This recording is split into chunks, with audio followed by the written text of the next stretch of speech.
Great Nigerians and wonderful viewers, fans of living television, thank you for always being there for us. We're back again today on your favorite program, Nigeria Today. Nigeria Today comes to you from the stable of the living television. This is where we discuss issues, topical issues as it concerns our country. In today's Nigeria Today, we'll be looking at labor threatens indefinite strike and gives 1 week ultimatum. Nigeria to start clearing goods from Cotonou ports. Kaduna ministerial slot, APC wants to appoint another. President Tinubu orders for the immediate payment of group assurance of demised officers. Onochie'S call for the arrest of P2B. These and many more will be coming your way this morning. And as usual, we have our experienced people that have had accumulated wealth of experience and knowledge as it concerns the current affairs of this country, who are going to do justice to these topics. From my far left today, I have Barrister Emperor Obunna. Barrister Emperor Obunna is a practicing lawyer. He's a human rights activist who has senator, but with the DSS and even the jail. So he has the experience. Barrister, welcome to the program. Yeah, thank you very much. Good day, guys. After him, I have another wonderful person, a historian. Not just a historian, he's also a political affairs analyst and also a televangelist. And that is the person of Comrade Nnamdi Elepachi. Comrade, you're welcome to the program. Thank you for having me. Good day, viewers. All right, starting with, after the two-day warning strike nationwide, the organized labor on Tuesday threatened to begin an indefinite strike as a result of the federal government failure to provide adequate palliative to assuage the Nigerians' hardship as a result of fuel subsidy removal. Let me start with you, Council. You know, that was last week. We had 2 days uninterrupted warning strike by the Nigerian Labour Congress. And this time they've threatened to go on an indefinite strike. That is, and they've given the federal government 1 week to do something about the palliative. And then a lot of people are talking about the ones, like in Abia here, I've not seen ours. Some other states are talking about theirs. But they said the palliative in question, 30 bags of rice and that means nothing. That something must be done or else they'll go on indefinite strike. Yes, I am aware of the fact that NSC will go on strike. The main worry about them is the purpose of the striking. They're not striking to ask the federal government to bring back subsidy or to reduce the price of fuel. If they had been asking that the price of fuel be reduced, maybe I would have been more happier.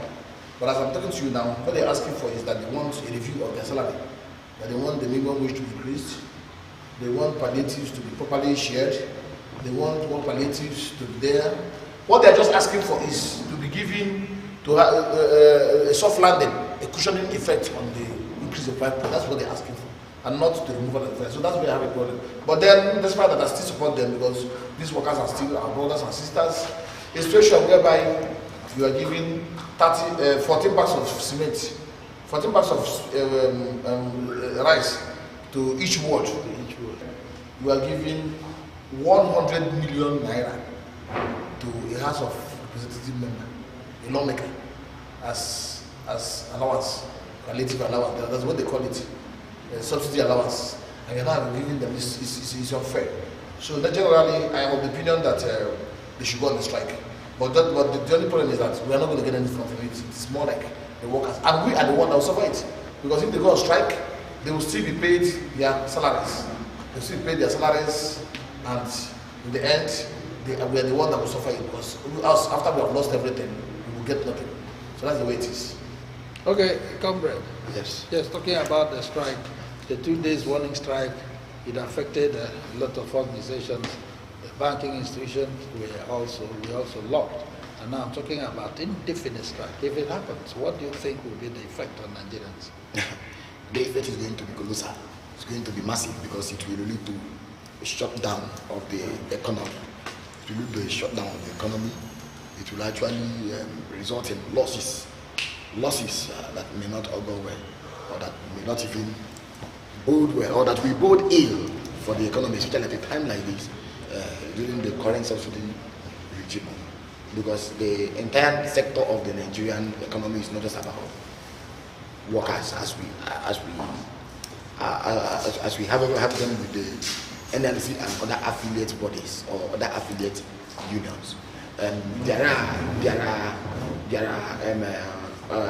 other private sectors too that may not be in the level, and there are also petty businesses like or even services like the truck pushers and the dealers and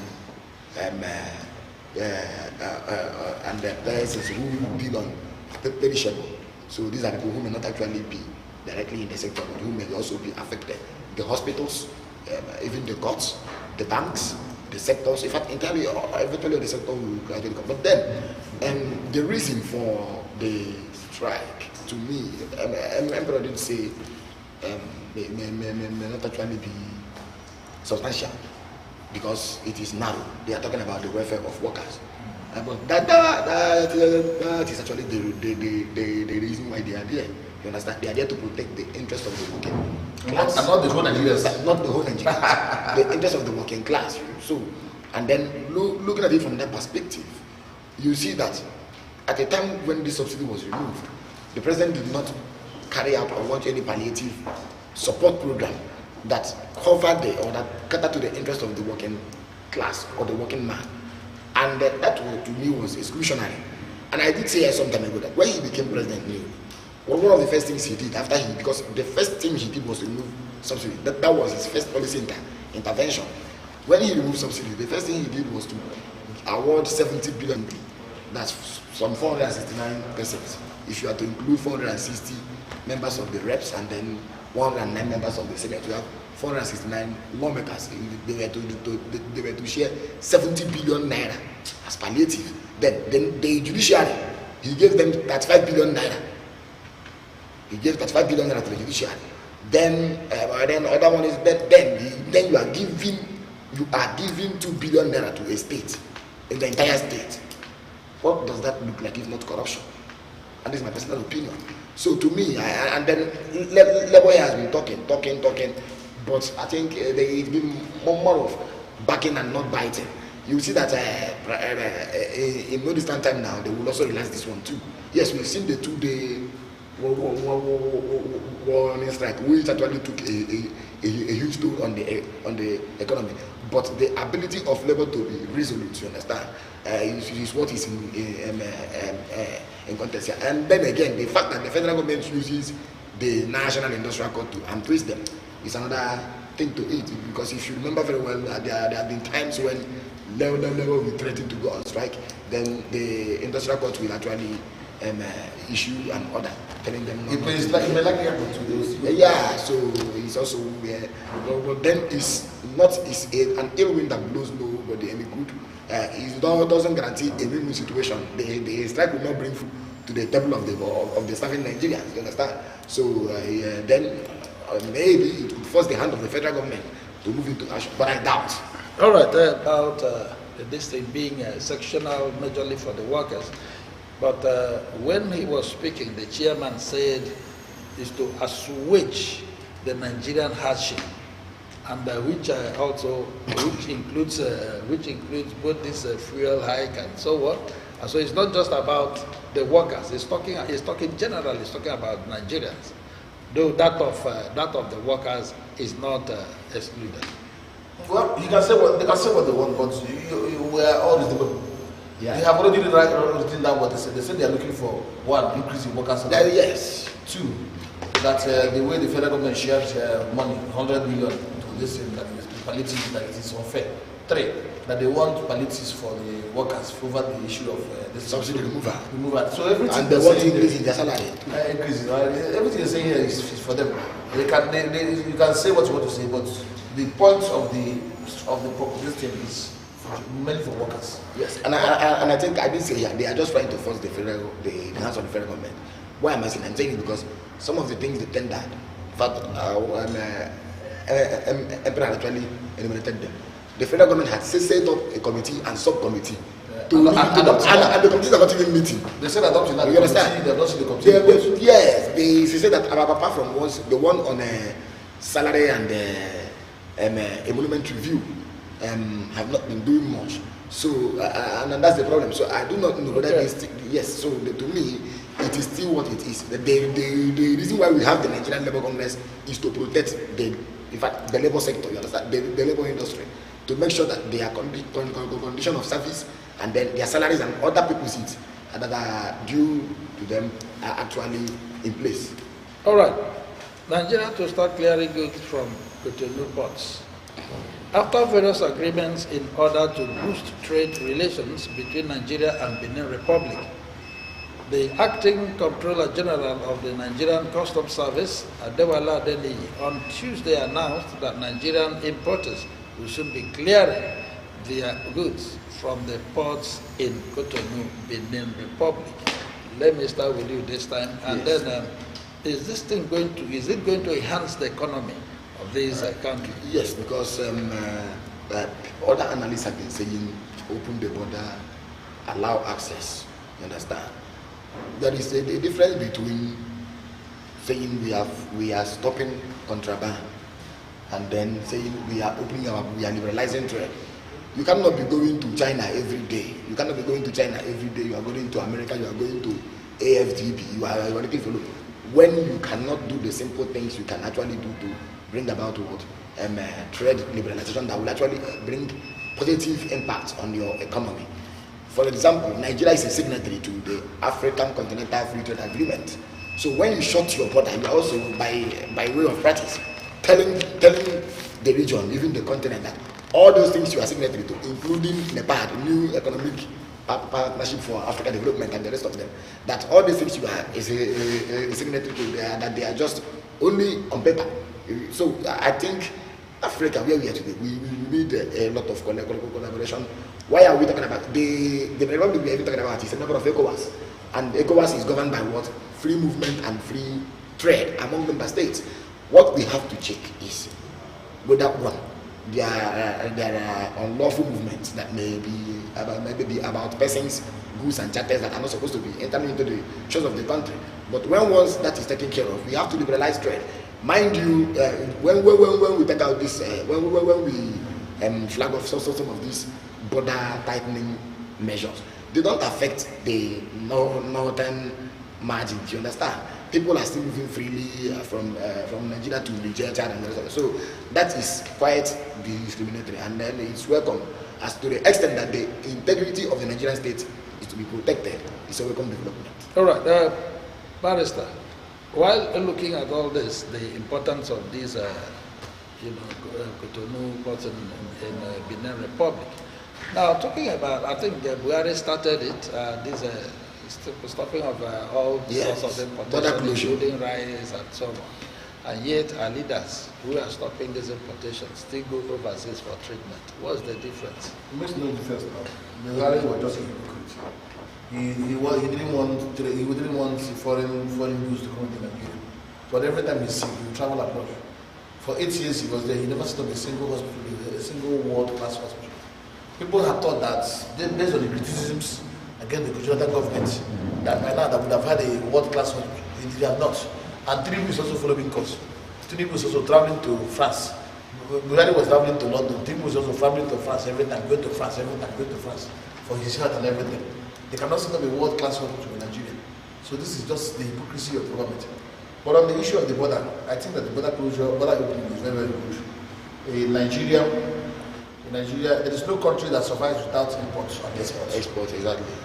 Even America, no matter how good you are in America, you still import goods. When I always remember when I was in the US, there was this supermarket I would always go in. They call it dollar tree. That's what they call that supermarket. It's a very popular market in America. Everybody knows that dollar tree. Everything in that supermarket is selling $1. Everything. You buy stock as $1. Biscuit $1. Milk $1. Eyeglass $1. Tie $1. Everything is dollar. By the time you travel to America and we're coming back, we go with one trolley and we put everything, the trolley will be full. And they start bringing everything $1. By the time you only paid $30, $40, and by the time you come back, you pay $1. You give it to everybody will be happy. $1. But you discover those things we are producing in China, in India, all over, even in Africa, just in South Africa. But they brought them to America and they said it's $1. So why am I telling you this story? Why am I telling you this story to let you know that there is no country, no matter how great you are, that will not do export and import. So you cannot say because you want to be dependent, you now stop people from breaking into the country. You will destroy things. Yes. Because now, let me tell you how this is. But when these containers, you are selling something, they ship them out. When they're coming back, they come back with something. You don't expect the containers to come back empty. Yeah. When they come back empty, it becomes a problem. So you have to let them the things they are bringing in, and not only that, it also stabilizes trade. It also stabilizes trade. It also leads to competition. Because when you know that this thing you're selling to me in Lagos 10 naira, if I go to Cotonou, which is just the next available town, I'll buy it cheaper. I will go to Cotonou and do it. By the time the Lagos man will be careful how he does his competition. Competition is a part of life. Without competition, nobody can grow. If you are in the country where you are, okay, look at rice. Look at rice farmers. Sometimes you buy rice 50,000 naira, 60 bag. This rice you are buying, contains too. And if you see how the manufacturers rice, there is no way stone will enter into the manufacturing of rice. So that stone is deliberately put there. I hope it's what I'm saying. By the time they go through cooking of rice, doing everything of rice, stone cannot enter there. By the time they go to, but somebody will manufacture rice and use one noodle of stone and put it inside the rice and turn it so that it can be bigger. That is what Nigerians do. But then, yes, you see, it's unfortunate that we're talking about this. You see, why did President Muhammad Buhari even close the borders? That thing, the border closure, the border restriction measures, he said was actually targeted at improving local productivity, to incentivize agriculture, to allow farmers to plant and grow independently. But do you know what happened? The irony about it was that when he was doing all these things, the price of the same rice increased more than what it was. So we even had food inflation. So the problem is not the border, the problem is that the policy you are putting in place and the ability to follow it up with willpower to execute and implement policies, not just to carry out one vague action against and then again, the Republic rely to a very large extent on Nigeria, you understand, in terms of import and then trade to also grow their own economy. What we should be talking about is what are we even benefiting? You understand? Every time that we are looking to, we are trading with China, we are trading with, and we are looking for partners that we don't even have balance of trade with. So I think since we are Africa and we say we are in ECOWAS, we have talked about freedom of trade and movement. And we are in the African Continental Free Trade Agreement. Allow trade to flow. And when you import these things from Cotonou, when you come to Nigeria, they still collect some money from you. That's what they do. You buy cars in Cotonou, by the time you reach the border, you will still pay some money.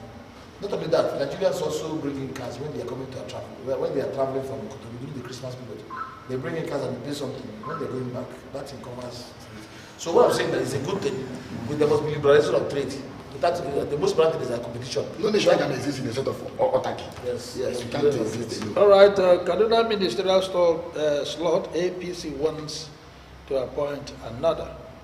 Following the rejection of President Tinubu's nomination of Nasri El-Rufai by the Senate due to alleged security reports, the Confederation of the APC support groups has appealed to the President to appoint the DG, Alhaji Kalani Mohammed, to fill in that ministerial position. Now that the Senate rejected El-Rufai, and I'm sure he has accepted his fate, because he's not fighting against it and he's doing nothing about it. Now, and then this group are now talking about, is it the prerogative of the APC to talk about who to be given that appointment? Yes. They're the one that is in power now. You know, when you elect me in power, and it's my party that's in power, the APC have the right to produce somebody to replace El-Rufai. El-Rufai had been removed. So actually, we expect, even up to now, I'm really surprised that up to now that there has not yet been any replacements. You know, all there ought to be a replacement, because as it stands now, there is nobody from the Kaduna people that is in the National Executive, in the Federal Executive Council. So it is right for them to do what they are supposed to do. They are the government in power. But remember that the president is not confined to party. After all, this is only case for PDP. And I'm not aware that there is an NPP man who was also appointed. So sometimes the president can decide to appoint anybody who he wants. You know, it is his prerogative. There is no law that says it must be party. But it is the prerogative of the president to appoint even people who are not in party. Obasanjo appointed people who are not in the party. So many people who are not party politics were appointed by Obasanjo to head Nigeria's one party together. So there is no law that says that it was the party men. There is no law that says that there is a particular party you must appoint. Anybody can be appointed. That's how these things work. All right, comrade, do you think it is proper, for instance, in the states here, if you look around the states right from the past administration and even the current one, it is difficult to see either a governor, a president appointing any of his cabinet members from another political party. Is it proper? It's not even proper. when you have experts. I think council has said the whole thing.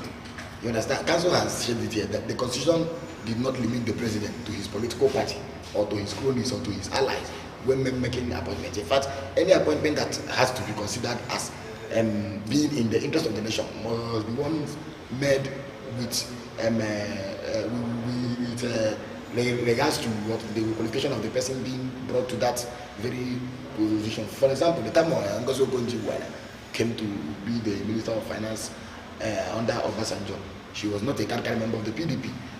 Even Bola Ige was also not a member. In fact, he was of the AD when he was made Minister of Power. So even though there's a president too, these people did not carry any political parties that saying we are members.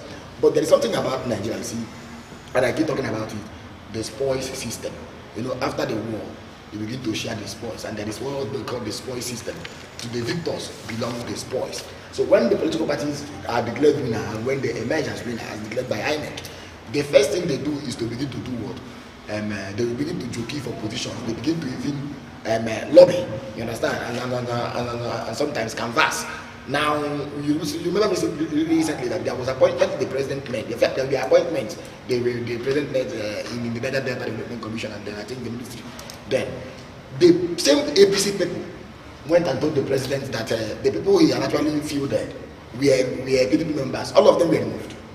All of them were removed. So it is that bad for us that in some of these appointments we try to emphasize party, we try to talk about who had actually carried which bag for somebody, who had actually done this, who had actually done that for the party, and we use it, and that is what they used to maintain the so-called structure. Because if you appoint someone to be a minister or a director somewhere, he is now loyal to you. He will also use the resources coming from there and the people he had been able to employ to form a political structure for you, so that when the elections comes around again, all you need is just to make a call, place a call, and then We'll be back shortly.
Great Nigerians, I'm glad you're still there watching your favorite station, the Living TV.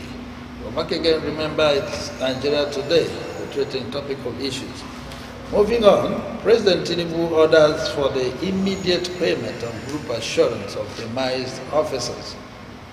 President Bola Ahmed Tinubu has directed the immediate payment of all group life assurance benefits owned families of departed officers and soldiers of the Nigeria Army.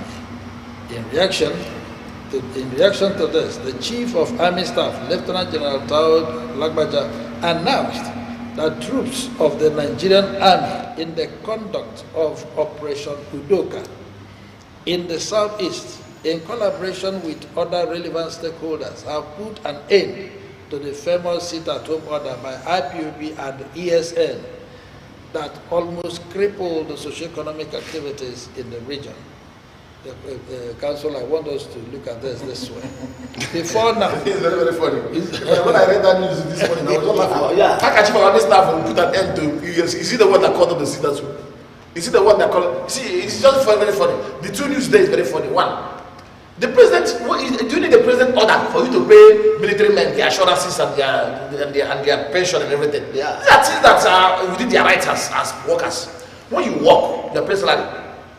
When you stop working and you are retiring, or resign within a particular time, they will not say that you pay some of these allowances and assurances and everything. These are your rights.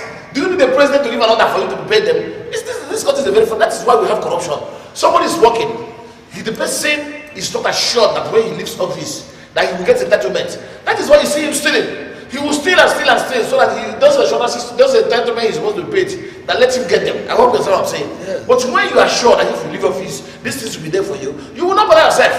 So then secondly on the issue of government, on the issue of the Chief of Army Staff, and this is that. So you see the Chief of Army Staff that started this out in the first place. I made a post this morning, yesterday, about that. So, and I was asking the banks and the courts that they should start sitting in Aba.